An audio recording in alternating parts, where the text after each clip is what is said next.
Hello, everybody. Welcome to day 4 of the Inspire Education Summit. I can't believe we're halfway through already. This week has been rushing past for me, but honestly, it's been such a fantastic week. I'm Alex O'Neill, host of the Limitless Changemakers podcast, and your host for the entirety of the summit. And I've been so inspired so far by our range of speakers. There seems to have been this common thread running through our sessions that what we really want for our children is an education experience where they feel cared for and valued as individuals. We've talked about giving them their rights and freedom. We've talked about them being heard and having time to be themselves, to follow their own passions. When I came out the other side of my educational journey, to be honest, felt lost. I'd actually had a pretty good academic experience, all things being told. I wasn't top of my class, but my grades were pretty good. And to be honest, I probably could have been top of the class if I'd tried harder and actually cared about the work I was doing. But I'd worked out I could skim through exams with minimal revision and effort. And as there wasn't a ton of stuff I really loved that I was being examined on, that's what I did. Once I completed 3 years of a computer science degree, I came to the unfortunate conclusion that I didn't really want to work with computers. After 16 years of education, this is pretty disappointing. If I wasn't going to be a programmer, I wasn't really sure what I was going to do. So in the end, I thought to myself, well, I quite enjoyed helping my fellow students with their work throughout my degree, so perhaps I should train to be a teacher. And that's where my passion for education began. As it turns out, reforming education from inside the classroom wasn't for me. I didn't even finish my teacher training, but I've never lost that spark of desire to find a new way for our children to learn. I founded the Limitless podcast in 2021 with a goal to inspire change makers to take action. And then I met Jo Symes from Progressive Education when we recorded some live podcast episodes in her Facebook group. If you look purely at my academic grades, you'd think I'd had a pretty good education. But really, my education failed me because I didn't know who I was or what I wanted when I came out the other side. I've spent my years since trying to work out who I am and what I should be doing with my life, and trying to follow a breadcrumb trail of interests until I found myself doing the wonderful work of bringing this summit to you today. Alongside Jo, we're also launching next week a new membership platform for those who want to create their own school or learning community.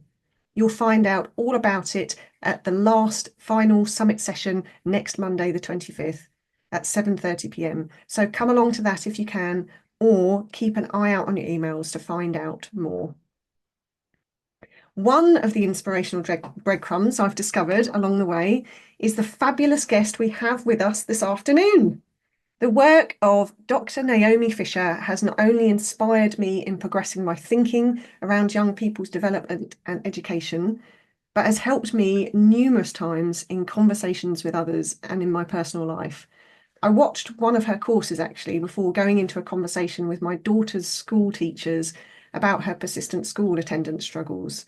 And it turned the conversation into one of positivity and change rather than blame. It was fantastic. Honestly, I can't thank Naomi enough for that. She's honestly changed my life in a number of ways. So I'm very, very glad indeed to welcome her to the Inspire Education Summit today. Dr. Naomi Fisher is a clinical psychologist and author who writes about the intersection between education and child psychology. She's written 2 books on self-directed education, Changing Our Minds and A Different Way to Learn, which one lucky prize winner will get a copy of today for turning up live to this session. Her latest book with Eliza Fricker, When the Naughty Step Makes Things Worse, came out in October 2024. And Naomi also tells us she's got one coming out soon as well. So that's very exciting and lots of reading from Naomi. She runs popular webinars for parents on helping children with their mental health and specialises in trauma, autism and alternative education. So without further ado, I'd love to welcome Naomi to our screens. Hello, Naomi. Over Hi, to Alex. I hardly know where to start after that introduction. I feel I can only disappoint after being set up like that. But it's really nice to hear about your educational journey because I always say one of the things that led me to this as well was that I also did well at school, got all the way through, and it wasn't till my last year of my degree that I actually discovered what it was like to learn things when you were interested in them. And I was really lucky that that happened to me in the final year of my degree. And it was only really because I went to a university where you could choose something. I did medicine. I studied medicine initially at the university, and it wasn't the right thing for me at all.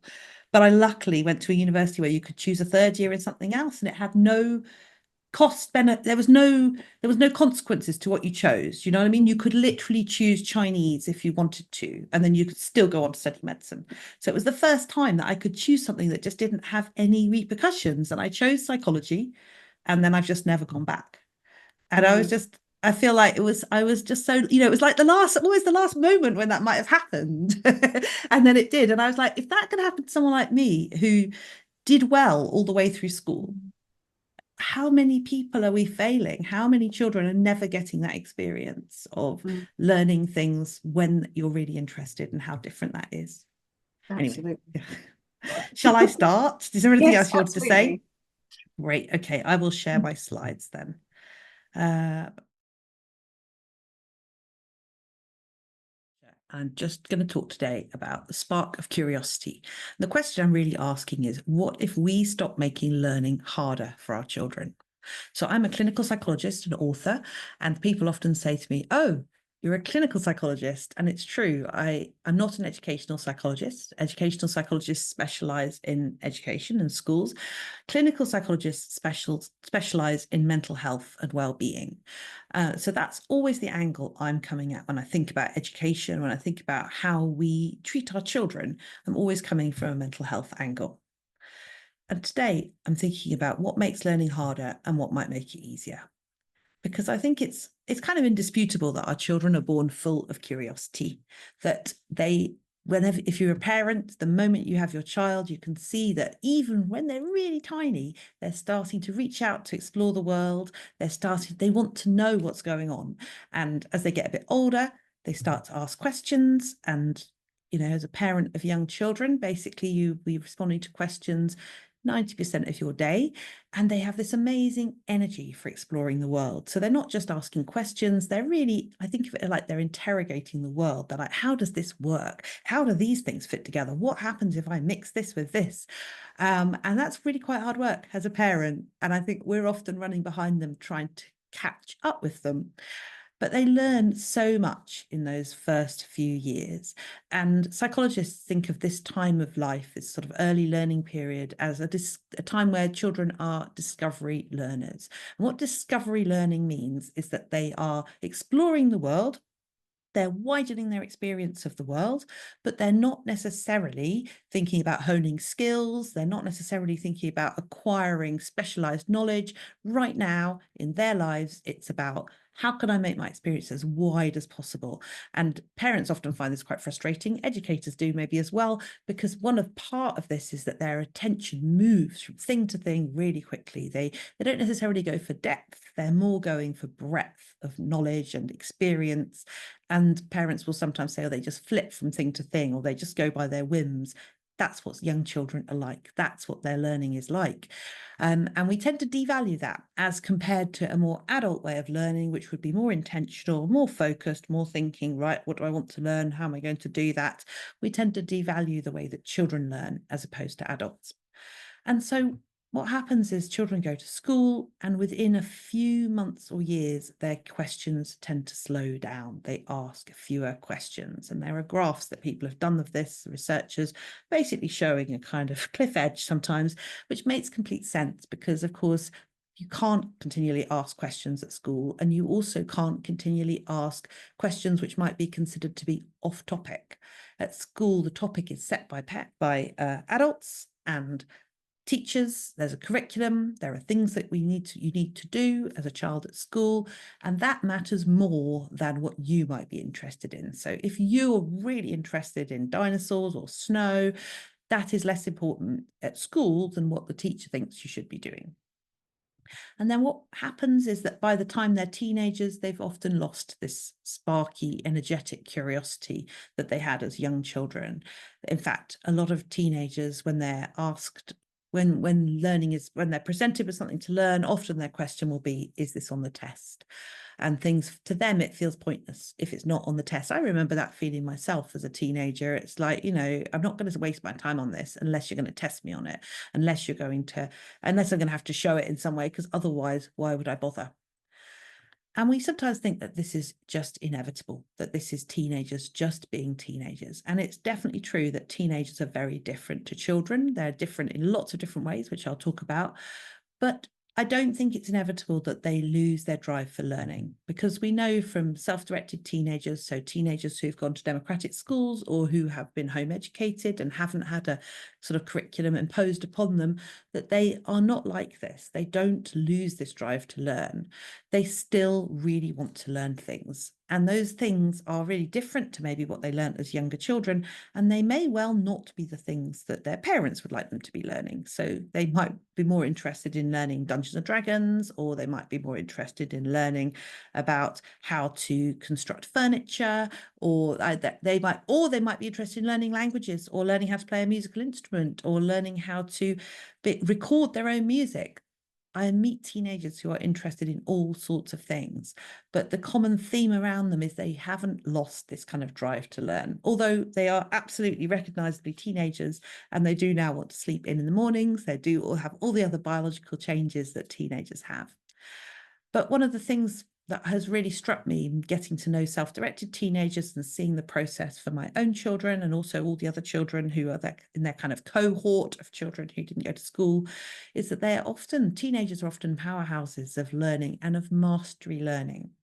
So mastery learning is a bit different to discovery learning. When I talked about young children and discovery learning and how they're kind of moving from thing to thing, just thinking, oh, I'm interested in that. Oh, now I'm interested in this.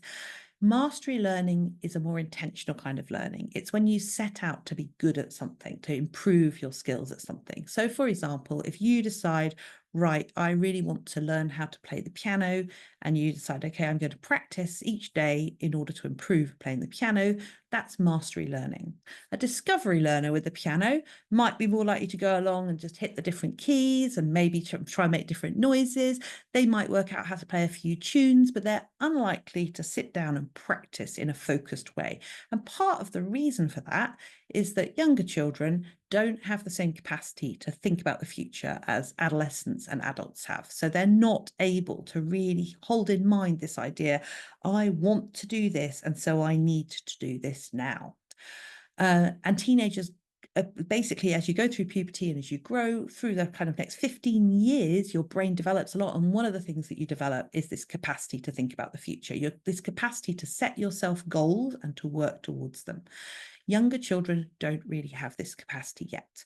But of course, the school system kind of imposes that on them, because from the time that children are about 5 or 6, at least in the UK, we are insisting that they practice things and we're making them do it. So they're doing those kind of things because they're made to do it, rather than because of their internal drive to want to do it.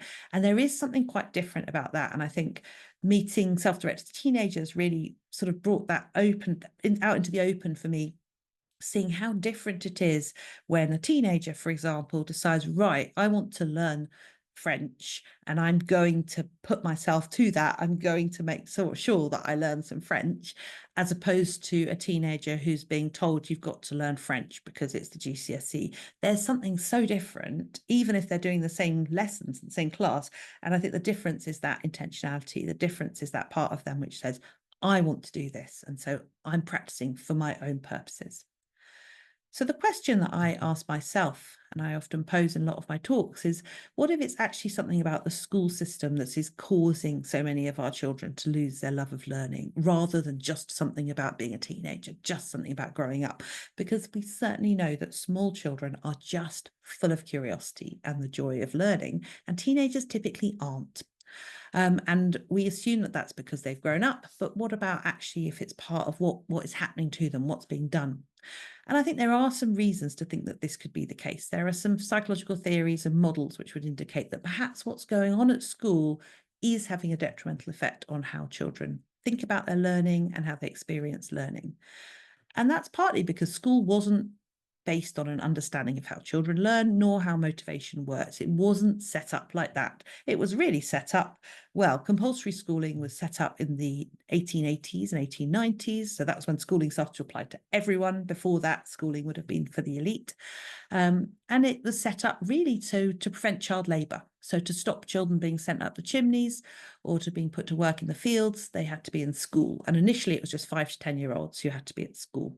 And of course, at this time, teachers were in a privileged position. They had access to information that wasn't widely available. They might be the most literate person in their community, perhaps.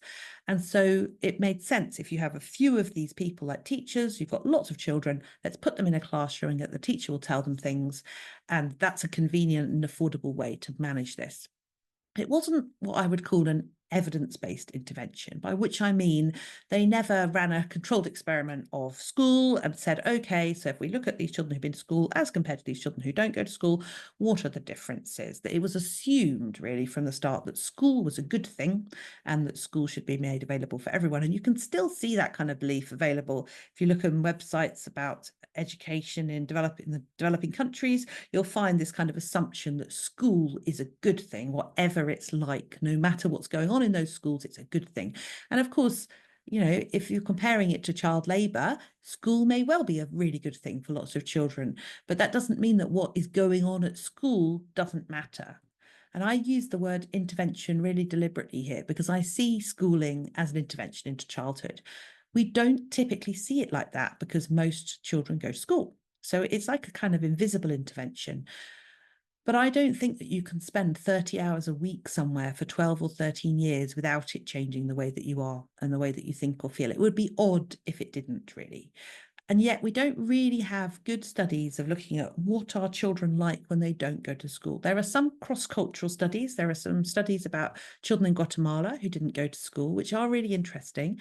But of course, cross-cultural studies always have the issue of culture, that there's going to be lots of differences between children in Guatemala who don't go to school and English or American children who do go to school. Really, we need more of a comparison between English or American children who aren't going to school and children who are going to school. But again, there's a problem with looking at those studies because, of course, there's no random assignment.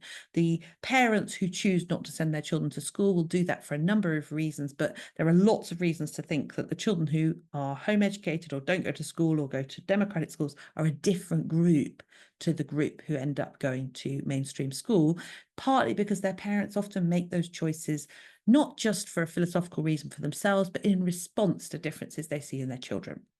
So lots of parents will choose to home educate their children or to send them to an alternative setting because they can see that their children aren't thriving at school. They can see, or they even anticipate that it's not going to work. So they basically, that there's a reason, there are differences between the children which mean that parents make different decisions. So I think that means that school is this invisible intervention. And when I was studying developmental psychology as a student, it didn't occur to me, and I'm sure it didn't occur to any of the people writing the studies either, that we were only looking at children who were at school. So whenever we were looking at development and how children changed over time, we were just assuming that being at school was simply a constant. In fact, I did my PhD with children with learning disabilities and autistic children, and I only recruited really at schools. So I didn't even know until I home educated my own children how many autistic children are not at school because they're being home educated or they're being excluded or they're outside the school system. So we looked at schools. So we only saw the children at school. And I think this is the case for an awful lot of studies. So there's this assumption that the school is the environment for children. Okay, I'm just going to take a little breath there.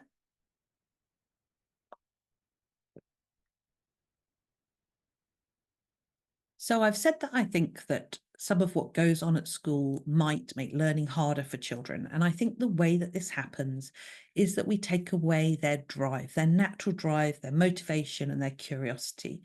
And the way that we do that is schools take away autonomy from children in the name of they have to learn. So from really early on, there's this kind of assumption that what a child is interested in doing, often playing, or the things that really interest them are less important than what an adult thinks they should be doing. And adults think they're justified in stopping children from doing the things they want to do because what the things they think they should be doing are more important. And adults come from a particular perspective, usually one where they judge adult kind of things as more worthwhile than child type of things. And what I mean by that, like I said already, we tend to discount discovery learning. We tend to think that the stage of young children's learning, people describe it as messy, often is messy, as kind of disorganized, all over the place, unfocused. That's what it looks like to adults. And so adults try to impose more of a focused approach, more of a mastery learning approach on young children. And that doesn't really work. Young children find that really, really difficult. Then schools compare children to each other in the name of high expectations. So right from quite early on, children are being ranked against each other. Children will know, the research shows us that children know from quite early on where they would be ranked in the class. They know whether the teacher thinks that they're capable or less capable, even if the school is trying to hide that from them. If school is doing something like putting children in sets, different sets on a table, the less able children on one table, the more able children on another table, and even if they call those tables things like the squirrels or the kangaroos, the children will know.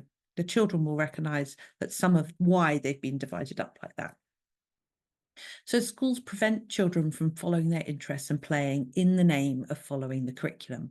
And because this then makes it harder for children to learn, because children actually have lost that sort of internal motivation to do it, schools then have to control children, and they do this through punishments and rewards in the name of good behaviour. And what's often meant by good behaviour at school is compliance, doing what you're told. And then there's also pressure, increasing amounts of pressure put on children and on teachers in the name of driving up standards. So there's a lot of focus on test results. In the UK, we have test results being introduced at lower and lower levels, at younger and younger children. And those are always presented as a good thing. But we don't really know what the impact of that is on the whole school system. We know that from what teachers and from what parents and children say, that it brings a lot of stress and pressure. But again, it hasn't really been looked at as a proper evidence-based intervention, because when educational research is done, there tends to be a focus on academic results. They tend to focus on academic results, test results as an outcome, and not to focus so much on mental health, not to focus so much on well-being, not to focus so much on what those children think about themselves.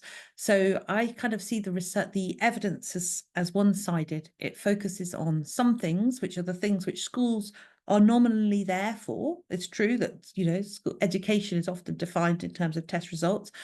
But I think that when we're taking 12 or 13 years of children's lives, there needs to be a lot more than test results. We need to be thinking about education much more widely. And we need to be thinking about positive outcomes much more widely than test results.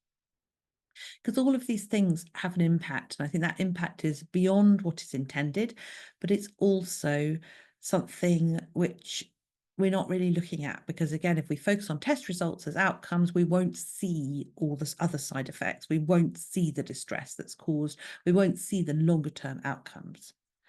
Because when we know that when we take away the ability to choose, learning becomes harder. I mean, just have a thought about yourself. If you can think of some things you've been obliged to do, I don't know what it might be, but I have speed awareness workshops. If you've ever had to do one of those, or maybe mandatory training at work. I used to have to do a day and a half of mandatory training every year when I worked in the NHS, which covered all sorts of things, which weren't things that I particularly felt were useful. I used to have to do a mandatory course every year in manual handling. So that is that's things like how to move a patient from a bed to a chair and that kind of thing. And I'm a clinical psychologist. I never dealt with people in beds. I never worked with inpatients. I was always in an outpatient clinic seeing people who did not need to be moved in hoists from beds to chairs. But I had to do this training every year. And I certainly didn't make me feel motivated. And I remember that, in fact, I remember the whole class of us, we all had to do this training. And I thought it was so interesting seeing our behaviour as a group of adults, obviously, where we all had been told we had to do this training. And we started to behave a bit like children in school. just on that day and a half that we had, like people were passing notes between each other. People were trying to kind of sneak things under the desk. They were trying to, it was really interesting to see how we all started to try and kind of find a way for this to be okay for ourselves, because it didn't really feel okay that we were being made to sit there and go through this really quite boring content, which didn't have very much relevance to us. So what we know is that when learning is at high quality, motivation drives it. Internal motivation drives learning. And what schools are doing, and sometimes what parents are doing as well, is adding gold stars and grades to try to motivate children. So instead of having that kind of internal motivation, they are adding something at the end and hoping that that external motivation will be an adequate substitute. But it's a really poor substitute. We know that. We know from the research that stars and grades are a poor motivator, and not just are they a poor motivator, they have the effect of damaging internal motivation. So if you're being given rewards for what you do, then your internal motivation over time, not immediately, but over time, will diminish. And we actually know from the research, we know what humans need for high quality motivation to drive their learning. They need to have autonomy, so some sense of being able to make meaningful choices. They need connections with other people, a sense of relatedness, and they need a sense of competence. And the competence is not just being good at something, it's the sense that you can be good at something, the sense that you are somebody who can be good, who can do well. And unfortunately, what happens at school is we often take away all of those things. And I think inevitably learning becomes harder when we've done that, because we've kind of we've made a cut between what the person meaning to the individual, meaning to the child, and the process of learning. We talk as if the process of learning is entirely a mechanical thing, which is about information input, information output, but actually that driver is fundamental to the whole thing. Okay, time for another breather.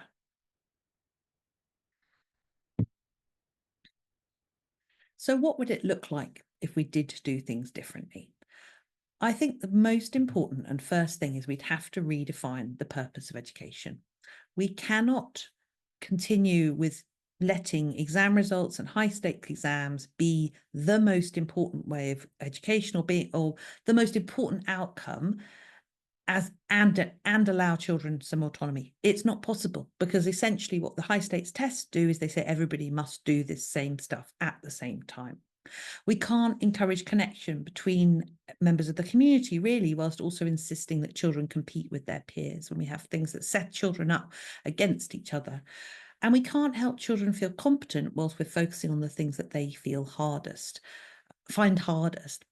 I think this is one of the ironies of the school system, that particularly with young children, we tried to get them to do things which they find really, really difficult. So, for example, sitting still, really hard for lots of young children, almost, I'd say the majority of young children, very hard for them to sit still, very hard for them to inhibit their desire to talk, very hard for them to listen to something they're not interested in, and yet we make them do it. And the thing is that those things are actually easier for adults.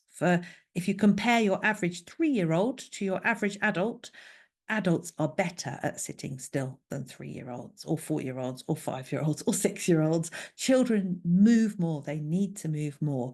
And yet we insist that children sit and listen and do these things that are hard, really, really hard for them, which in time they will become more capable of doing, but right now they're not really capable of doing. If we were going to do something differently, I think education would have to start with what's important for children, and it would have to start with the right to say no. Now, whenever I say this, people get upset about it and say, we can't allow children to say no. That's the whole thing would fall apart. And I think that's interesting, isn't it? That if we really think that if we allowed our children to say, no, thanks, this isn't right for me, they would not choose what we're doing for them.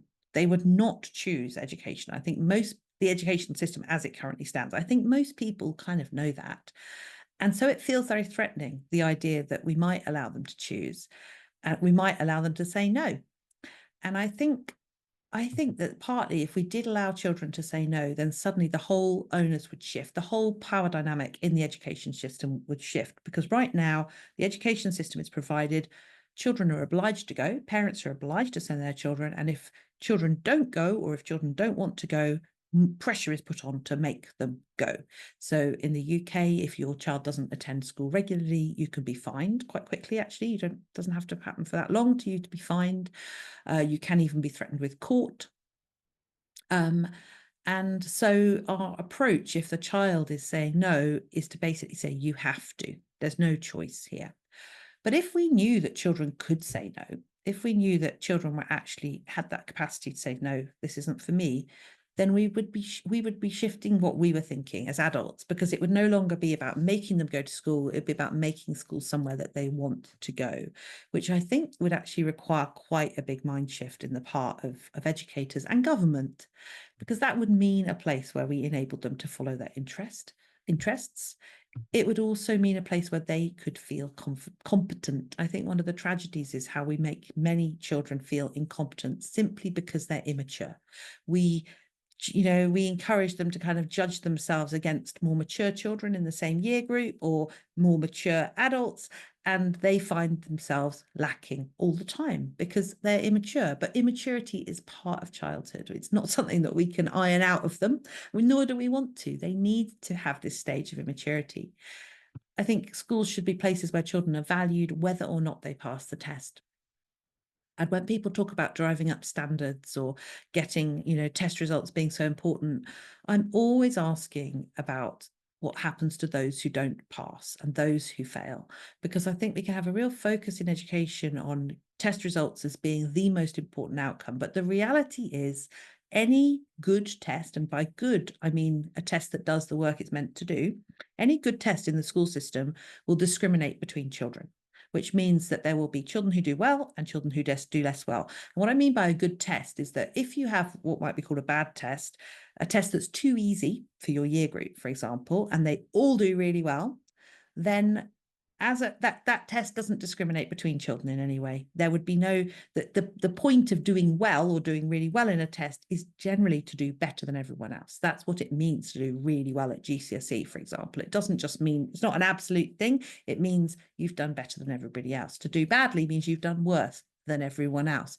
So there's an inherently competitive ranking system in there.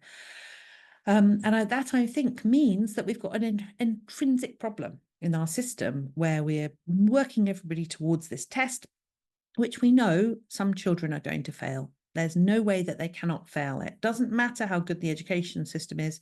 Some of them are going to fail that test because of the way that the test is designed. So I think in order to really value all children, we need to really radically shift the emphasis away from tests. What we find is that when children are given more choices about how they spend their time, very few of them choose to sit in a classroom all day and listen to somebody talk to them. What we find is that when they're younger, they play, and a lot of that play is active. They might dip into things in and out, but a lot of it will be moving around, because young children are discovery learners. And what I've noticed around the home educated children that I know is that this period of discovery learning goes on for much, much longer than people think when children are at school. And I think that's because at school, play is devalued from quite early on. Play is just for playtime.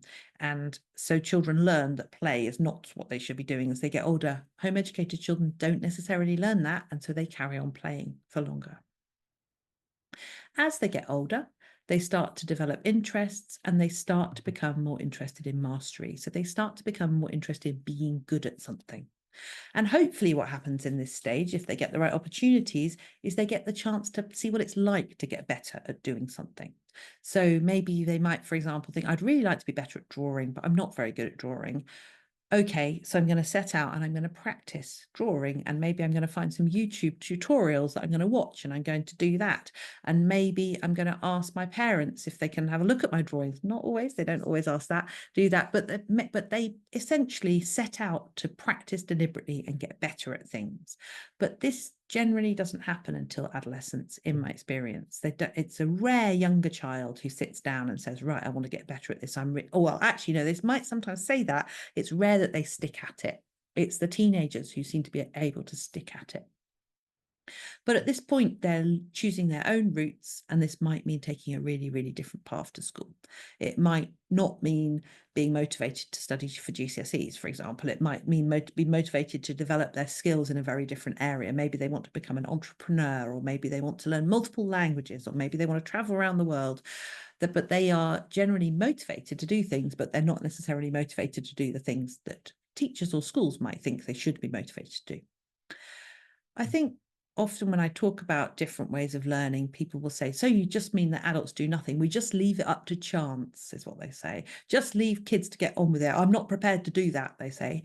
And I think that's really interesting, that people usually don't have another way of thinking about helping children learn that isn't making them learn. It's like we have this idea that you either make them do it or you do nothing, you're not involved. Actually, what I think adults can do, and what adults do in home educating circles and also in democratic schools, is that they provide opportunities, information, but generally they don't insist. They don't say, you must do this. They say, here is this option if you want to. And I just don't think that there's any way to make education really child-centered, whilst also using high-stake testing as the only metrics which really matters. Because the way to help children learn is by empowering them to make choices and to respond flexibly to their decisions, and to see if we can provide opportunities for them to pursue those choices. Now, this can often be a really uncomfortable experience for adults, because particularly with younger children, the things that they really get passionate about and they're really interested in are often not things that adults value. And I think that's part of the problem that we have. We tend to dismiss the things that children are fascinated by. We tend to think of them as a waste of time. So that means that we're kind of almost intrinsically trying to push children away from those things because we think they're futile. So young children are often interested in things like Pokemon, Minecraft, Dungeons and Dragons, a bit older that one, digital art, music composition, Lego, locksmithery, fireworks. I've met young people who are really passionate about locks and fireworks. And I think that there's something really important about valuing those things for our children, and letting our children dive deeply into those things, because by valuing the things that they value, we help them see themselves as people with value, and we also help them see themselves kind of reflected in our gaze as people who can do things which we think are valuable. That doesn't mean you have to get really into Pokemon, for example. You can be interested because they are interested, rather than necessarily having to be fascinated for its own sake. As they start to get older, they start to be able to think about the future. There are neurological changes as they get older. They become more capable of thinking about what's going to happen in the world, about what they might want to do, about their place in the world. And what I think the ideal is at this stage is that they can use what they've learned about learning in the earlier stages. So they've learned to follow their interests, really. They've learned to be able to think, okay, this is what I'm interested in, this is what I want to do, and this has value. Then they start to be able to apply that, and they've still got that spark of curiosity. Hasn't been snuffed out for them. So they've still got that kind of thing driving them. They're not having to do everything for the stars, because they've got that kind of internal drive. So what we need our young people to learn for this to happen is that they need to learn that they can learn. And really, the way I see it is that the beliefs that a child or young person learns about learning are much more important than any content, because most of us, let's be honest, most of us do not remember the content of what we learned at school. I remember very little of the content that I learned at school, but I do remember how I felt about myself as a learner. And I do remember how I came out of school, how I then felt about learning. I was actually very anxious about learning as I came out of school, because I felt I had to do well all the time. And so I was very risk averse. I didn't want to take any risks in what I might choose, like my options, because I didn't want to block my copybook effectively. I wanted to do really well in everything, which meant I always had to choose the easiest options. And we want our young people to feel that actually I can take risks with my learning because I'm not being assessed all the time. That's one of the problems with constant assessment, is that young people can't just do something and not be very good at it. And maybe, and I think lots of us take that into adulthood as well. We don't like to do something that we're not very good at. And actually, as adults, a lot of the things we might find interesting and rewarding, we're not going to be very good at. We're never going to be star concert pianists or artists, and we need to be able to do these things for their own sake. And that, I think, is what we lose. So just a sort of simple flow chart. I think we've got motivation and curiosity, which is often what gets switched off in early childhood when children aren't allowed to make choices. Then hopefully they have a positive experience of learning. Then adults provide opportunities to expand and grow for children, which adults are doing all the time with young children. Whenever I see a family with young children, I can see that the child's curiosity and drive is molding what that family does, molding that family's choices. Some families will be spending their days going to look at diggers because that's what their child's really, really interested in. And other families will be spending their days playing with small, tiny little toys and doing small world play. And some families will be spending their days in water as much as they can because that's what their child wants to do. And there's a kind of almost intuitive, I think it probably is quite intuitive, a process between adults and children that go on, where adults are helping children do more of what they find interesting.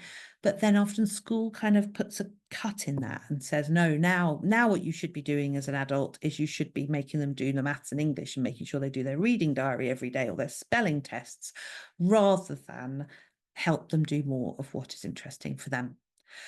So what we hope is that as adults provide these opportunities to expand and grow, they grow up and the world starts to open up, and then they start to be able to do this for themselves. So teenagers are often able to look at these opportunities for themselves, even if they can't yet pay for them. They still may need their adults to do that, but they can start to find the things that they need to learn.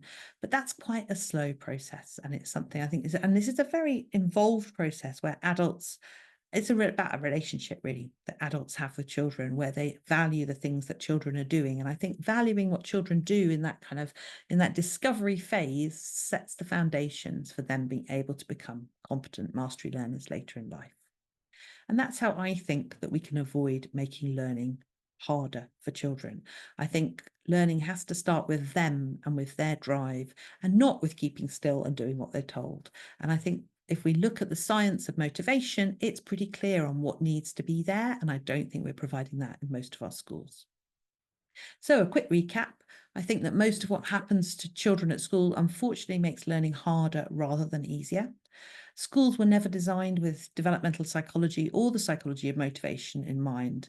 And the way to keep the spark of curiosity alive in our children is to give them more choices about how they spend their time and to value the things that they find valuable.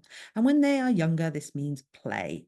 And this often looks like a waste of time to parents or adults. It often looks very unfocused. It's a really different way of relating to the world.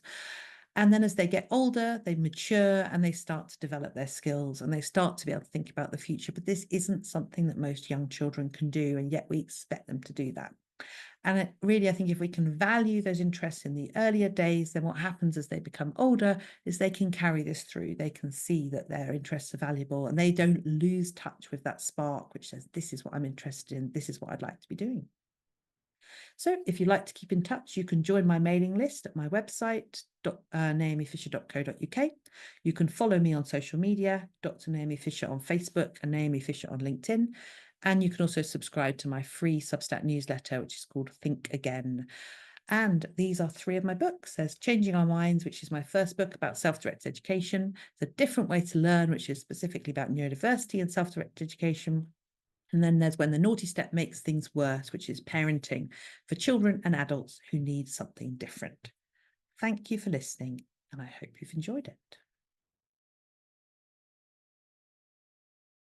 So basically what I've been talking about with I think we make learning harder for children by removing the natural drive for learning, which is curiosity, and which young children have in abundance. And by the time they get to teenagers, often they don't have it very much. And in fact, I meet a lot of adults who say that they don't really know what they're interested in. And I wonder if you're like that a bit, Alex, but certainly I was like that as a teenager. I remember kind of just people would say, well, what are you interested in?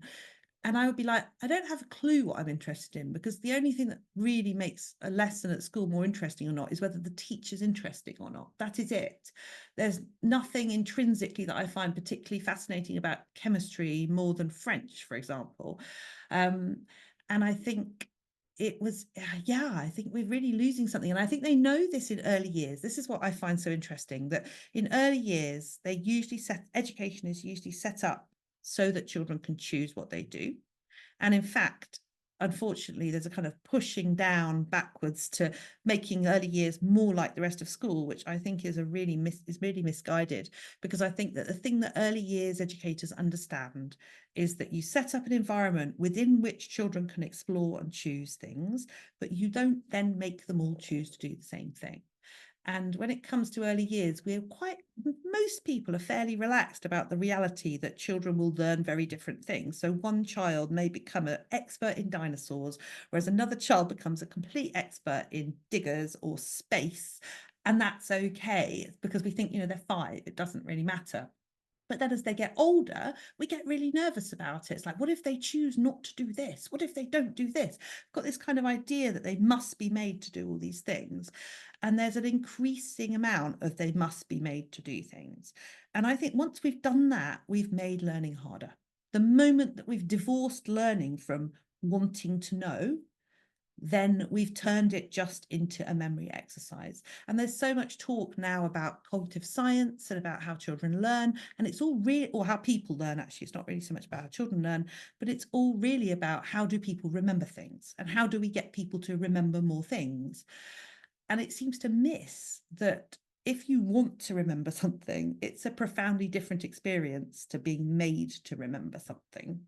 Mm. And when you want to learn, I had this experience when I said already, when I went to university, and the first 2 years of my degree were medical sciences, and wow, they were a hard slog. I had to learn a lot of anatomy and a lot of physiology and a lot of neuroscience, and it was really hard going.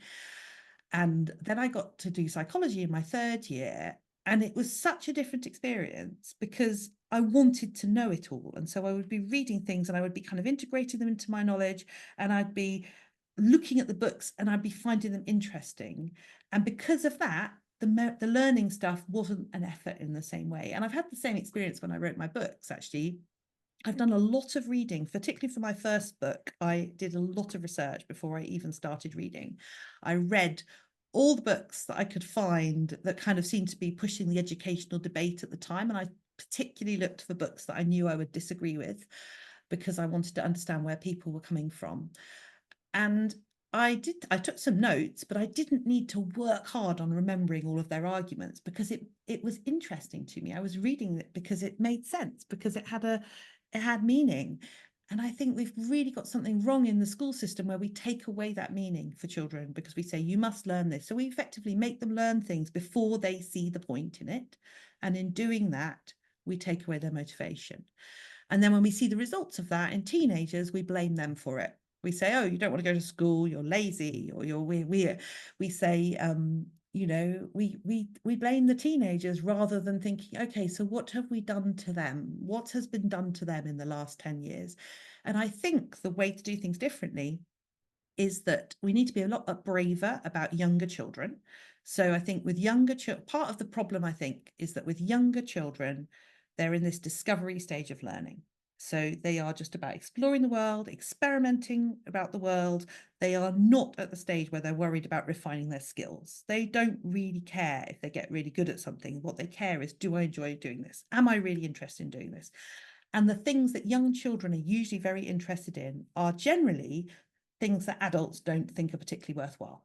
So they might be really, really interested in Pokemon, for example, or they might be really, really interested in mud or whatever. But generally or video games or a particular TV program, they might throw themselves into Bluey and they just want to watch all the episodes and get all the books. And that seems to be how lots of young children learn. They really immerse themselves in something, and they really immerse themselves in something which many adults think is a waste of time. And yet, I think there's something really important about that stage where they are practicing basically being really interested in something and learning how to just follow your interests when you're really interested in something. But because the things that they typically choose make adults think that they're wasting their time, generally adults try and direct them away from those things and towards the things that we think are worthwhile. So reading and writing and the kind of skills, productive skills that we think children should be learning. And I think that what that means is that by the time they become teenagers, they've already learned that my interests don't matter. What I really want to do doesn't matter. And so when they become teenagers, the way that they learn changes, the way they think about the world changes, their brains.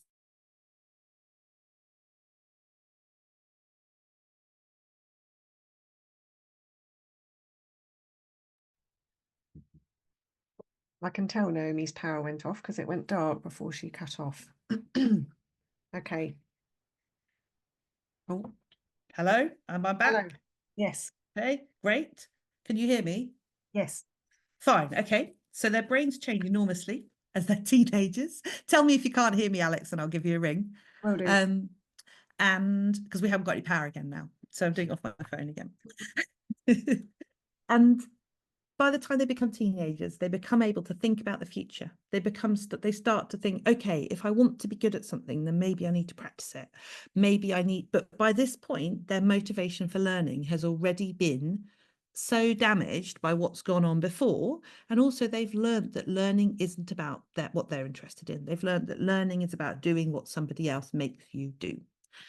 And so, unfortunately, what happens, I think, is that we've lost it. We need to do it when they're younger, but also we need to value what they're really interested in, even when they are teenagers. So when people say, what do I do about my teenager who's come out of school? They seem really burnt out, don't know what to do with them. They're not interested. Can you still hear me, Alex, by the way? No. Yes, can still hear you. You can. Great. Okay, that's good. Um, I say you need to start by helping them get their wants back. You need to start by thinking, what are the things that interest them right now? What are the things that bring them alive? Because that being brought alive is more important than the content of what they're learning. Because actually, if you don't do GCSEs when everybody else is doing them, or you don't take exams at the time everybody else is taking them, or you don't learn mathematics at the stage that everyone else is learning mathematics, you can go back and do that later. But what you can't do is kind of rekindle this desire to want to do it, the desire to actually want to learn. And I think what happens is that unfortunately young people learn that what they want to learn doesn't matter, but they also learn to think of themselves as people who aren't very good at learning. And I think that's a real tragedy of our education system, that we put children into the system, and a lot of what we do is focus on the things they find hard and focus on the things that actually all they need in order to find it easier is a bit of growing up. So the things I mean by that is sitting still. Like when we get children into the education system, a lot of the thing we try and do right from the start is sitting still, sitting on the carpet, waiting for your turn, putting your hand up. All of those things are really, really hard for young children, but actually not that hard for most adults. And yet we put children through these loads of time trying to get them to do these things. And actually what I have seen from my own experience and what we know from people who don't go to school around the world is that children grow up into adults, and adults find some things easier than children, whether or not they go to school. So I think often we assume that school is the thing that makes children turn into adults, and I don't think it does. I think children become adults, and our job really is to help them along that way and not to extinguish that spark of curiosity that they have. Oh, that's such a beautiful message, Naomi. And I'm so glad you got to bring it to us in Just one about. way or other. Um, Oh, I'm yes. interested to know, like, what does it look like when Yeah. that spark of curiosity hasn't been extinguished? Like, how is that different to the children that you meet where they're feeling so flat and so, they're Yeah. struggling much in their school environment? So do you mean in younger children or in teenagers? I was thinking in older children, really, Yeah. but yeah. So what I see in teenagers is that if if they've been continued to be encouraged to follow what is interesting for them, and given the opportunities to do that and have that valued, is that they're often really driven as teenagers to do things, but those things are not necessarily what adults would like them to be doing. And I don't mean that they're doing self-destructive things. What I mean is that they often have really strong interests and they become really good at things, but they may, for example, become really good at Dungeons and Dragons, or they may become really good at a particular video game, or they may become particularly good at playing the piano. I know several self-directed teenagers who have become really accomplished musicians. And actually that surprised me, because I would have assumed that music was one of those things that you kind of had to make a child do, or they wouldn't want to do it. And actually I know a self-directed teenager who has become really, really good at playing the piano. And she initially just used YouTube videos She didn't have a teacher for the first few years. She just used YouTube videos and couldn't read music. So learned to read it by, by copying basically. And now she's decided she does want to have lessons and she is learning to read music. I know another teenager who's learned to play the piano from Simply Piano, the app, and Mhm. who again has become a really accomplished pianist, able to playing in concerts, accompanying people in concerts, without having been made to do it. And I think there's something I just look at them and I'm like, wow, they don't feel this need, which I certainly still have. And I'm guessing lots of people here who've been to school might still have this feeling of it's only really worth it if somebody is going to give me a mark for it. Do you ever have that, Alex? This kind of feeling of something's got to be, it's got to be tested or it's not real. It's not really Yes. proper unless So it's like, do you have that? yes, absolutely. Yeah. Yeah. And And I actually, think, yeah, sorry, go no, on. you say. I was going to say, like, I think for me, music actually is a really good example because I went through school and I did lessons through school. Mm-hmm. So and I loved music actually. I learned the violin, I learned the flute, Yeah. I learned to play the piano, and um, and it wasn't until I left school and I realised I actually really wanted to continue learning the flute.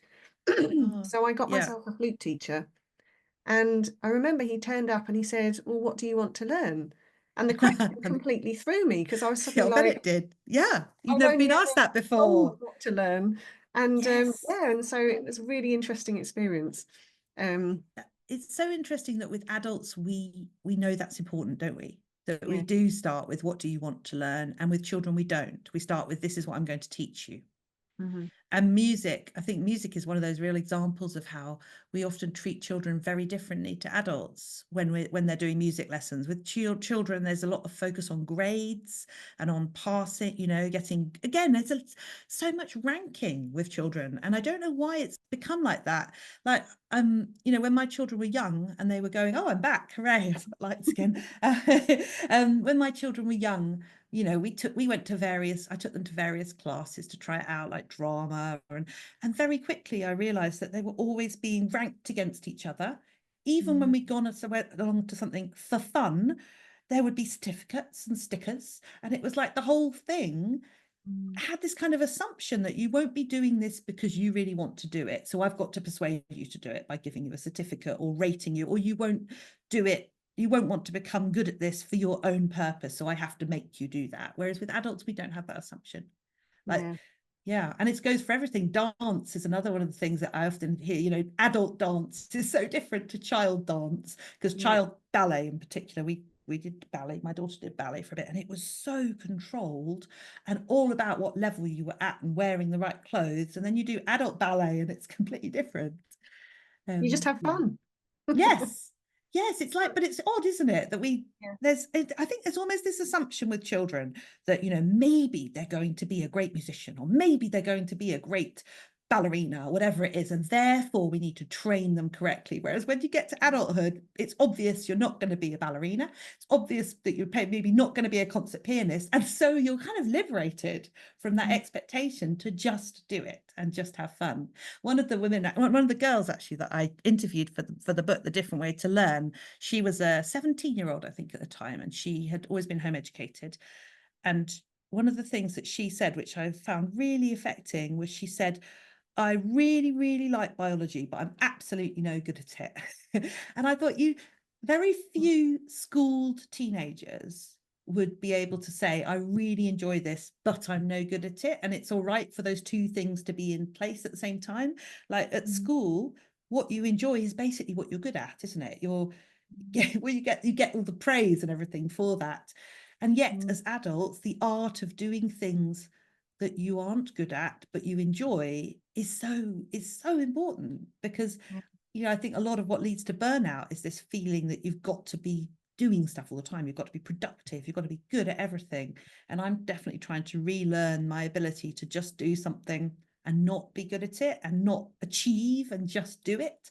But it's hard because I spent my whole childhood being trained that I need to achieve. It's that built-in kind of way that we've been trained to do it through school of like, yeah, achieving Mm, everything that we yeah, do. That's just yeah. not, it's not realistic at the end of the day. Um, And it so doesn't I've lead got, to happy people, I think. no, no. Exactly. And I actually mentioned at the start, this is a thread that's been running through all of our sessions this week, is this, that we want our children to be cared for. And actually that's like Mm. such important and valued, and that's such an important thread in all of this in terms of education. You know, are aiming for top grades, how is that going to end up with happy, cared for children? In many cases Yes. it just isn't. No, and actually, one of the things that I had in my presentation was that I think the two things are incompatible. We cannot, often when you talk about education, the question that I always get asked is, well, what about exam results? What does what you're suggesting get good exam results? And I'm like, no, that is an irrelevant question. We can't allow, when we're trying to think about how to transform education, we cannot allow the parameters to be set by other people. And this parameter of good exam results, everybody must get good exam results.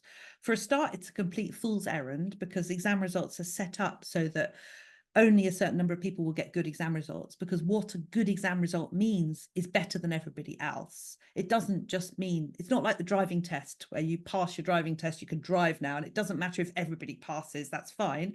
With GCSEs, if everybody did really well, they would have to change their marking scheme to spread out the grades, because it's designed to differentiate between people. So we know when we get a new group of children into school, we know that they are not all going to get top grades at GCSE, unless they've been very, very carefully selected. And even then, they probably won't. So we Mm, know that a lot, we know that half of children are going to come out with below average exam results, because that's what average means. Average means the middle. So we know that's going to be the case. So given that, we cannot make the whole exam system based on let's get high exam results, because we know that half of them are going to get below average. So what are we going to do so that all of these children can come out of the education system feeling, yeah, I learned how to learn. I'm interested in the world. I want to learn about new things. It can't be just dependent on exam results. That's just a fool's errand, I think. yeah. It's actually that actually spins on really well to a question that we've come through in the chat from one of our attendees. So Karen Beer asks, is curiosity in kids being overrun by competition or expectations or something else? What do you think is the major change that should be made to keep curiosity alive and well? Yes. So I think it's being overrun by a focus on the outcome rather than process. I think that's what's really going wrong. That very quick, as I said, we go to school groups, or we didn't go to school groups, we went to other groups, extracurricular groups, and it's all about the certificate and the prize. And when we do that, we shift children's motivation from this kind of intrinsic drive, curiosity, to I'm doing it to get the sticker. And we know from research that when you do that, it actually damages their internal drive. And I think most of us know that as well. If you think about something that you've done, and then you've done it, and then maybe you've been doing it, and then it's become something that someone else has come in and said, oh, well done. If you do that better, I'll give you a star. You lose the joy in it. And I know some self-directed young people actually who are really, really possessive about who sees their work. And I find it really interesting that they do this. So they don't want anybody to see their artwork, for example, or they don't want anybody to read their work. And I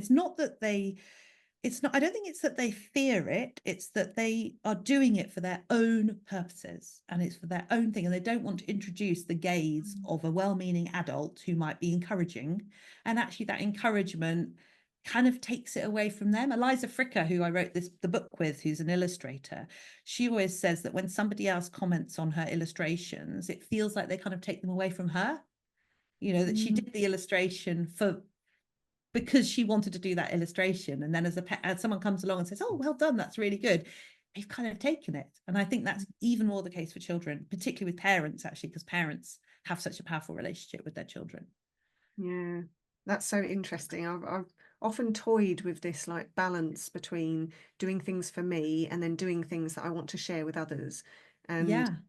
yeah, it's interesting. Like, where is that line drawn? And as you say, like, should we and can we give our children the choice to choose when they share with others and when they Yeah, and we don't at school. Everything has to be shared and marked and graded. And I think it's such a powerful thing when a child or a young person is like, no, I don't want you to look at this. And we often pathologize that. We often say, oh, they don't want to share. Why is it that they don't want us to see? And I think, it's okay for that. I don't know if you've heard me say this before, but my first book, Changing Our Minds, I had to convince myself that no one would ever read it in order to be able to write it. So, and it was because otherwise I was just overwhelmed with self-consciousness about what I was writing. I just was too preoccupied by what will everybody think about what I'm writing. And, basically, it's funny how it's turned out, because at the time I thought it might end my career, because I thought it's kind of too out there, it's too, people are going to read that and they say, what, so, and I literally had to think, okay, I'm just going to write this as if no one will ever read it. And at the time, I didn't have a book deal. So it seemed like quite a strong possibility that nobody would ever read it, or a very few people would. And that was the only way I could really allow myself to write it. And even now, I have to admit, I don't look inside it very much. I don't like to look inside it, because I'm like, oh gosh, what did I say in that book? I just don't know. But I don't want to see my own vulnerability in a way, which I knew I had to put out there in order to make it a good book. Yeah. Oh, that's fascinating. Christina, sort of moving on from, or sort of related to that, Christina in the chat says, how can we reignite curiosity for these When young it's gone. people? Mm. Yeah. So I think the way we need to do it for young people, and actually the book that is coming out in a couple of weeks' time, which is The Teenage Guide to Burnout, is a lot about how to do this. So if you've got a teenager who has really had a bad experience at school, this is a book about that. But basically, what we have to do, I think, is help them, show them that we value the things they're interested in. Because I think often teenagers, particularly if they've had a bad time at school, have got the impression that really what we value is school, what school values. And, as parents, if your child's at school, you are pulled into that. You are made, school's pretty clear. You need to value what we value. You need to invest in what we invest in. You need to, if you've got any extra money, maybe you want to put it on supporting what they do at school. So everything is about supporting what they do at school. And I think there has to be a big and quite conscious step out of that, where you're like, actually, let's value what you value. And that might mean playing the video games that they play with them. Or if they won't let you play, my kids won't let me play video games with them anymore because I'm too bad at them. But sitting and watching and asking and comment and showing an interest in what it is they're interested in. In the Naughty Step book, there's a lovely story at the end of that. And I talked to a woman whose child came out of school, I think about 13 or 14. And she talks about her, she said she needed to get her wants back. She said she just had nothing. She just came out of school and she was just flat. There was just nothing there. And then she started to get her wants back, and her wants were to dress as a vampire, and to learn how to do like lurid stage makeup. So, and her mum said, I would have really loved it if she'd like wanted to come out with me to get vampire clothes, but she didn't. So I went around the charity shops asking for black cloaks and looking to see if there was anything like that, because it was like this little sort of spark of a want was there, and she wanted to fan it. I think it is good to think about it as a flame. It's like, as parents, we can bring kind of the opportunities to it. And of course, if your child's demand avoidant, it's often a very delicate balance between not being too enthusiastic about it, but also showing that you value what they value. I remember when I was training to be a clinical psychologist, actually, I did a placement with children in a hospital. It was pediatric placement, and the psychologist who I worked with, she said something which I have never forgotten, which is that we need the way that we treat things shows children what we think about them, and that we value them, and also it shows children how we think about them and how we value them. So I remember one child brought in this really sticky soft toy, and showed it to my supervisor who I was working with, and my supervisor reacted as if it was a diamond. She was like, oh, wow, thank you. And she held it with this kind of reverence. And they talked about it. And I was like, it really stayed with me, because I think the child, you could see the child kind of go, oh, and I've had that moment sometimes with children when I've asked them about their Minecraft house or something like that, and they go, "Oh, why are you No one's ever asked me interested?" that before. Yeah. Yes, no one, or yes, or could I play Roblox with you? Or could I do something? And they go, "Oh, I don't know about grown-ups who do that." And I think it's something so important about valuing what they value and showing that. And that's, I think, where we have to start with the reigniting curiosity, because we can't hope to reignite curiosity in maths or English or anything like that. We need to reignite curiosity where that curiosity is. And Mm, that's where it is for that particular child or young person or teenager or adult. In fact, it really goes for all of us. I think mm, reigniting our own curiosity means listening to our own interests. And it can mean things like giving ourselves permission not to do things that actually we don't find interesting, that mm, maybe we've been doing because we feel we have to, and instead spending the time doing things that we do find interesting and seeing that as valuable in itself. mm. Yeah, it really makes me think of also with children, we can sometimes see, like you said earlier on in your talk, like we can sometimes see what we're doing as a bit of a, it's a waste of time, or they're just being a bit Yeah, naughty actually, or they're just being a bit like difficult because they're trying to do something and, they won't come and have dinner or they won't sort of do their yeah, homework. And kind of turning our brains around and looking at it in a different way and going, but they're actually really interested in something else. yeah, What is that? yeah. They're really immersed in something, and isn't Yeah. that great? Yeah, Um, yeah. My daughter will definitely like not eat or like do oh not yeah. her bodily senses at all because she's engrossed in something. So it's easier Mm. to see for her, I think. Yes. Yeah. Um, I've got a question from Dione in the chat, Mm-hmm. which I think is interesting, and it's kind of related to your book about when the naughty step makes things worse. Do you Oh think yeah. do you think a parent can help a child who's in a mainstream school to resist the impact of the rewards and punishment system, which I know that you've got Mm. certain views on, um, Yeah. or is it just a losing battle? I think that you cannot, I don't, if you're sort of asking how can we almost future proof the child against being influenced by those things at school, Mm, I don't think that you can really. I think that 30 hours a week is a lot of hours to be in that kind of environment. And you kind of have to buy into that if you're at school, because if you don't, you basically got in a lot of trouble. Um, but I do think that you can, as parents, choose to not enforce it at home. So I think you can choose, for example, you can choose not. Sometimes parents will ask me, if they've got in trouble at school and they're punished, they've been in detention or something, should I be doing something as well at home? And my answer is always absolutely no way. You don't need double punishments for things, but also I think it's really important for them to feel I'm on your side no matter what. And what happens at school can stay at school, but I'm not going to get worried about your grades or your whether you've got gold stars or whether you've got your star of the week. All of that kind of thing isn't important to me. And that can feel quite tricky actually, because sometimes children have bought into it at school and they want you to buy into it as well. And it could mm, feel like one of the things I talk about in the Naughty Step book is this kind of idea of good parenting and what good parenting is, and and in a kind of sarcastic way, really, because I think it's the kind of good parenting that we all think of as good parenting, but maybe we don't think about enough. But part of being a good parent, in quotes, is supporting what school does, isn't it? And school will say that, we need you to support us. When they talk about parent-child contracts, they really mean the parent-teacher contracts. They mean the parent doing what the school wants rather than the other way around. Um, and so I think that it's quite hard to take a position where you say, you know what, I don't actually think these things matter. And I'm not going to get sucked into that, particularly if I know parents tell me now that they're on apps, there are behavior apps where particularly at secondary school, where you'll get things sent home. Every behavior point your child gets will be on the app. I think, the less you can look at those things, the better, because I don't mm, think it will be helpful in the longer term mm, at all. And also, I think the other thing you can do out of school actually is that you can still try and nurture those interests out of school.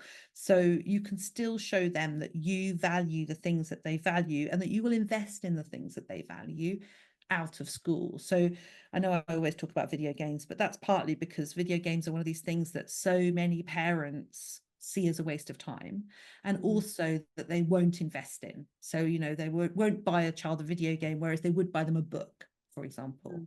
And I think, if you do have some money to invest in something to help your child, I think investing in their curiosity and investing in the things they love is just as important as investing in what you wish they were doing or what you hope they were doing. And often that's what we invest in, isn't it? The kind of aspiration of what we'd like them to be doing rather than what they actually do want to do. So true. It's interesting actually because I was thinking about when my daughter was at primary school, and she really, really, really wanted to win this particular award, right? Which was given to one student a month or something. Like it was a really Yeah. like, it was the award to win, only Yeah. one person could have it, and you got a trophy at the end when to take home and all this sort of thing. Yeah. And she really wanted it. And I said, oh, okay, so what do you need to do to win? And Yeah. she basically said, I don't really know. I was like, well, that's a really hard award to win then, isn't it? If you don't know what you've got to do to get it. Yeah. So we Yes. have those conversations about, It's hey, odd, isn't it? It's yeah, odd, and that makes me think of something else, which is, like when they have these Star of the Week certificates, which I know lots of schools do, and they often, sometimes when I talk about it, parents, schools will say, well, everyone gets a turn, we make sure that everyone's Star of the Week at some point. And then I'm like, well, that's really interesting, because then you're effectively saying that being Star of the Week doesn't mean anything, in the sense as, again, there's nothing you can work towards there. It's just a random certificate given to you by the school. So what are you learning there? You're learning that prizes just sort of come. You know what I mean? It's odd if you think about what they're trying to teach. I find it very strange. Yes, Star of the Week is one of those things. I just don't know what it's meant to be achieving. And I know that it's a massive source of anxiety for lots of children. And when I talk to children who aren't going to school or for whom it's all gone wrong, they'll often talk about these kind of things. There's one girl I talked to, she's autistic, and she was 13 when I talked to her. She stopped going to school when she was 8, and she had a lot of trouble going to school before she stopped going to school completely. And she talks about having an attendance bear, that there was an attendance bear for the class, and the class who had the best attendance for the week would get the bear for the next week. And her class never got the bear because of her. And so they would blame her. They would say all the time, we don't get the bear because of you. And her interpretation of that, age 7 or 8, was, it's my fault and I'm not good enough. And I think we often don't think about what the implication of these things are for the children who don't get them, or for the children, actually for the children who do get them as well. But yeah, I think it all comes from this idea that children need to be motivated, that we need to motivate them externally, because they won't be motivated internally. And that comes about because we've taken away the curiosity element of it. Because if you think of young children, 3 and 4-year-olds, we don't have to motivate them to learn, do we? They are just like it's hard to stop them learning. It's tricky because they are so into everything, learning everything. I think really what I've seen with the home educated teenagers who I've seen go through the whole thing up to, now they're sort of 16, 17, 18, is they still want to learn. They still want to participate in the world. And Alison Gopnik, who's the psychology and philosophy professor in the United States, who doesn't have anything to do with unschooling, but I would recommend her book. It's a really good book, The Gardener and the Carpenter. But she says children are driven to participate in the world. They want to be part of it with us. They want to be able to do the things that we do.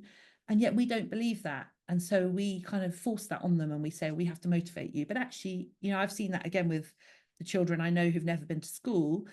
They want to do things like learn to read. They want to learn to write. They want to learn to communicate.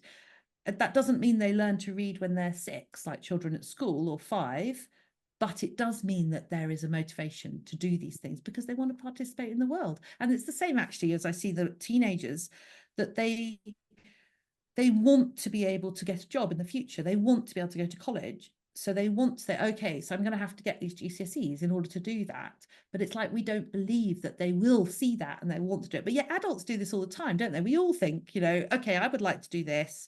What do I need to do this? I'm going to have to do this and this and this. I have sometimes say, it's weird. We have this belief that children won't do anything difficult unless we make them. But if we look at adults, adults will do things like run marathons or do triathlons, do really difficult things, and they'll set out and train to do it. Why would we think that young people wouldn't be able to do the same or want to do the same? And actually, I Yeah, see that teenagers, they do the same. They set themselves really challenging goals. yeah. And it's I bet that's so fascinating, like so amazing to see for Mm. the children that you work with when they move to that. Um just going back to screens a bit. So someone in the chat has asked how we can engage young people who will engage with very little away from screens. Um particularly Yeah, after struggle with school attendance. How do you move from that place of school trauma to yeah. actually self-directed learning? So I would say the first thing is to start where they are, always with self-directed learning and always with recovering actually from anything. The first thing is to start where they are. So if where they are right now is on a screen, I would join them there. I would sit next to them, look at ask what they're looking at, join them in a game if you can.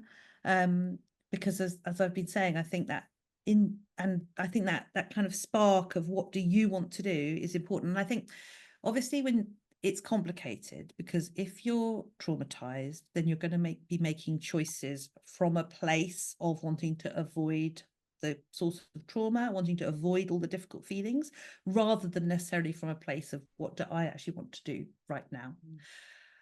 But I do think that there's a recovery process that goes on. And I think that often when a child or young person comes out of school, there's a kind of initial panic that parents have because it can seem like things get worse much quicker. That like it can seem like they regress. Often people will say they're regressing.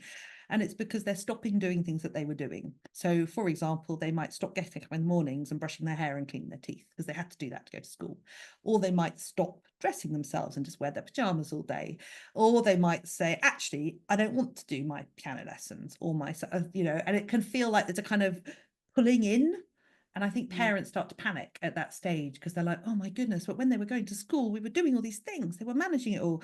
And I think it's a natural part of the process where it's almost like the child is saying, oh, I don't have to do all these things, so I won't. And what happens then?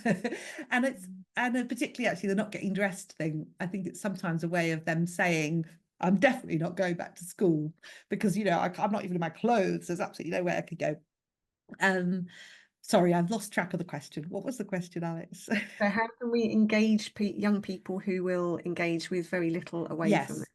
Yeah. So I think we start with them right there. And like if I'm working with a teenager, for example, who will only communicate through chat, like through chat function on a video on a device or text messages, which I have had a couple of teenagers like that. I'll just communicate like that with them for a while. Mm, Because mm, I think if you start by how do I pull them away from where they are, then you've kind of already lost the battle. You need mm, to drop the battle and say, okay, where are you right now? Let's do more of what's interesting you. Let me show you. I think you have to start really with that kind of unconditional relationship. I'm here for you and I'm going to be here and I've got your back and I'm going to help you do more of the things that interest you. And let's yeah. just put the other stuff to aside. And the older they get, the harder it is to do that because I think, particularly in the UK, because we have GCSEs at 16, I find that from at least about 13 onwards, parents are really nervous about GCSEs. And so there's this kind of feeling of we can't afford to let things go because what about GCSEs? And I think that's a really sad artifact of our education system, which I've noticed that in countries where they don't have the exams at 16, they don't have that kind of panic at 14 or 13. It happens a bit later at 16 when if the kind of end of school exams are like at 18 or 19, you buy yourself a couple of extra years before you kind of get into that panic. But unfortunately, in the UK, we get there really early, which I think is very unfortunate. I don't think it's very helpful.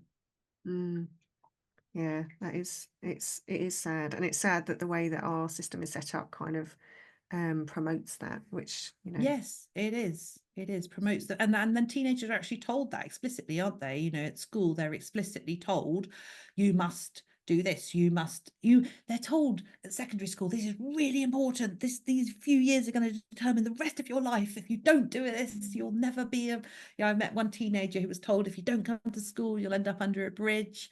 people are told that, yeah, they're told all sorts of really unhelpful things. Yeah, I know. In the first session, actually, Andrew Spate did a talk, and he said that was the message that was given out at his school, and it Mm, damaged his motivation and his ability to learn. It was literally doing the opposite as to what yeah, we were intending, which is just, it's just crazy when we put that it back. is. And I've talked to teenagers who said that they have assemblies at school where they're told that failure isn't an option. Failure isn't an option here. And I'm like, oh, but actually, we kind of all have to learn to fail sometimes. And some people are Yes. going to fail because, as I talked about with exams, doing well in an exam means doing better than everybody else, which Mm, means that there have to be some people who don't do as well. yeah. And the likelihood is that some of them are going to be at this school. Mm, So it seems really cruel to me to start telling children and young people that it's all about success when they can't all succeed. yeah. Yeah, absolutely right. We've had a couple of questions in the chat that mention EBSA, which I think is emotionally EBSA. based Yeah, school avoidance. Is that correct? it is. Yes. Um, so yeah, we've had someone say um, your sort of what key principles and advice do you give to parents who are working with their young people who have EBSA, and how do we remedy it? EBSA. So Mm, EBSA is an interesting thing. So it stands for emotionally based school avoidance, or sometimes people say emotionally based school non-attendance. It's a bucket term, really. People sometimes think of it as a diagnosis, but it's not a diagnosis. It's just a description. It's not in any of the diagnostic manuals. It basically describes a child who isn't going to school for emotional reasons. I personally don't like the term very much because I think it locates the problem in the child and their emotions mm, rather than, and my first thing with a child who would be described as having EBSA would always be what's going on at school. What is mm, it that's because I think the problem is, and as a psychologist, obviously, maybe part of what made me start thinking about this actually was that I would be referred children to see who would be identified as having EBSA or school avoidance or school anxiety or school refusal, whatever else it's called. And my task would be effectively make them less anxious about school. mm, Use your psychological magic to mean that they feel less anxious about school. So I am somebody who would have been described as having EBSA myself, if they didn't use that term when I was younger, but I had 2 periods of refusing to go to school, one when I was 5 and one when I was 13. And I know from thinking back at it that the problem was not my anxiety. The problem was that school felt like a really alienating and hostile environment to me. And I really didn't like it. And I felt like it was a waste of my time. And when I was pushed to go or made to go, I started to feel anxious about it, which as a psychologist now, I would be saying there's nothing dysfunctional about feeling anxious if you're pushed into doing something that you really dislike or you really makes you feel really unhappy or maybe makes you feel unwell. As someone said in the chat, it sounds like a healthy response. Absolutely. And as a psychologist, I only work with emotional responses which are out of kilter to the situation. So, for example, if you've got someone who's absolutely terrified of dogs, whether or not it's a teeny cute chihuahua or then that's something that's an emotional response which is out of kilter to the dog.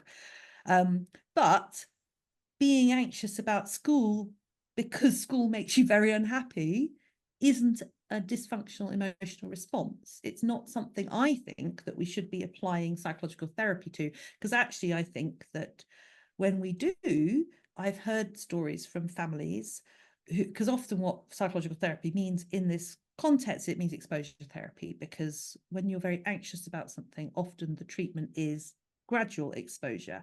And the idea of that is that you're meant to become less anxious about the thing. So, for mm, example, if you were really, really anxious about dogs, then what gradual exposure would mean that first you might look at pictures of dogs, then you might go and maybe look at a video of a dog, then you might see a dog. And the idea is that you learn dogs are not as frightening as I think they are. Dogs are actually mm, not threatening. And therefore you become less anxious over time. But if you think about it, if the problem is that you feel really, really unhappy at school, that maybe you're being bullied, or maybe you feel completely out of your depth in what's going on, or maybe you're bored, then actually exposing you to that gradually isn't going to make you feel less anxious about it. It might make you feel more anxious about it because you kind of feel like you have no way out. You feel trapped. And I've worked with families whose the parents were told you must force your child into school because otherwise they will become more anxious. And I think that's really misguided. I don't think there's any situation where forcing someone to do something will make them less anxious. It needs to have, they need to be, if a child wants to be getting used to school, whatever, then that needs to be on their terms, and they need to be able to say no. Actually, I think that's the being able to say no is really important. I'm actually talking about school avoidance on Saturday with liberated learners, if anybody wants to come to that. I don't know if anyone's got the link, but it's donation only, or it's free to attend, and it's on Sunday evening, sorry, and that's specifically about school avoidance and rethinking school avoidance. Thank you, Naomi. So one final question then, which hopefully will end us on a nice optimistic note.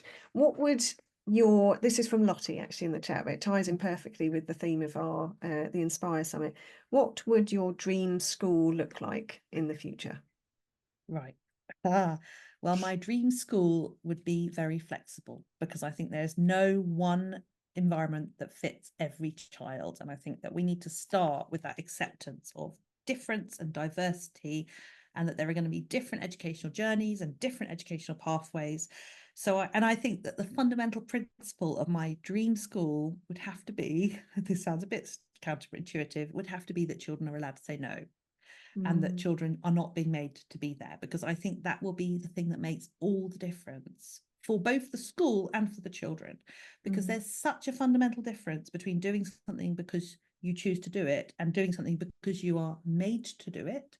And that, I just don't think we appreciate that enough in our education system. We think that if the school is lovely enough and friendly enough and whatever enough, then all the children will be happy there. But actually, even then, some of them probably won't, and some of them aren't. And I think also that when we let children choose, then it really shifts the power balance of what's going on. Because if children can say no, then that means that the onus is now on adults to think about how can we make this a place that children want to come to, and something that children will want to learn, a bit like your music teacher saying, what would you like to learn? Whereas when we've got this set up of children are forced to be here and have no choice about it, then effectively the adults don't have to anymore consider, would they choose to be here? Am I doing something here that they would choose to be involved with? And I think the way we need to do that is basically the environment. Children need to be able to have some say over how the environment is organized. They need to feel that their voice matters in a real way, so that they can really make meaningful decisions about what happens. They can really say, I think we should be learning about this, or I think I'd like to learn about this, and there's the potential to do that. So I think schools should be places where adults relate to children in a way that values their humanity and their individualness and the things that they find valuable. And then I think there need to be different opportunities for them, for children to learn. And those opportunities need to change as they grow. So, again, I come back to early years. I think early years often get this right in terms of providing lots of different opportunities, and then children can choose. And the adults provide those opportunities based on the kind of things they know that children like. So 5-year-olds, 4-year-olds, they get water play and the home corner and those kind of things. That isn't what teenagers want. Teenagers want things like a music room with a recording studio and a place where they can design video games, and maybe a library or a quiet room. They want something different. And if you go to democratic schools, the self-directed schools, what you'll find is that that's what they're like. They'll have a music room, they'll have a computer room, they'll often have like a bouncing room to like throw yourself around with mattresses. And I think that's what we need to be aiming for. So it needs to be a place of opportunity. But within that, yes, art supplies, absolutely. It needs to have a really good art room in which you can go and do amazing art when you want to do amazing art. I think art is one of those examples where, oh gosh, when I've looked around some schools, and I've got a daughter who's really, really into art. And I look around schools and I think, wow, they've managed to make art something where it's just about copying in lots of ways. You're being taught to do Mm. something. And I remember my daughter, when she was quite a lot younger, did a class, like a local art class that we thought she might like. And she came out of it and she said there was no art. There was no art in that class. And I looked at what it was and I could see exactly what she meant. It had been like, a series of very structured activities which you'd Mm. had to go through, which were meant to be training you to, who knows, do what anyway.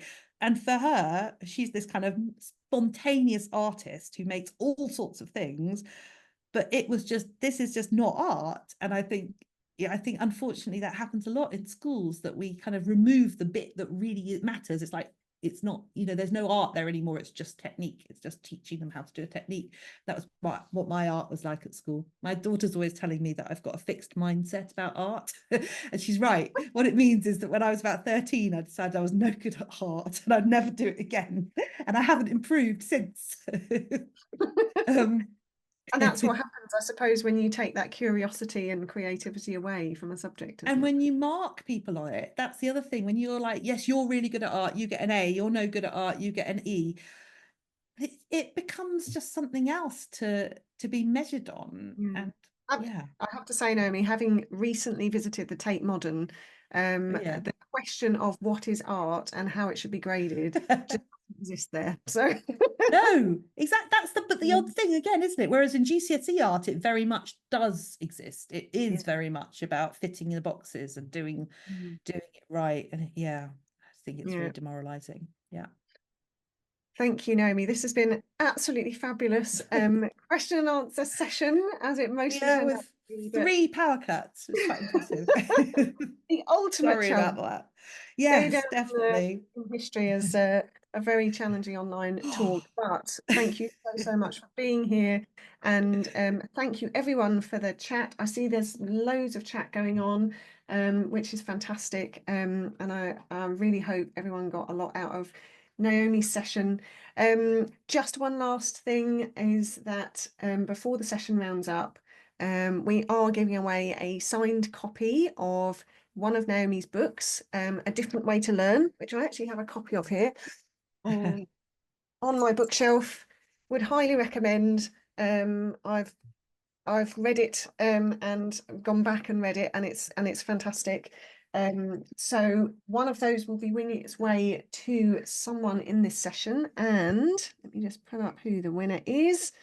The winner is Maud Halstead. So congratulations, Maud. Do get in touch with us at info@educationstartups.org and we will get that book out to you.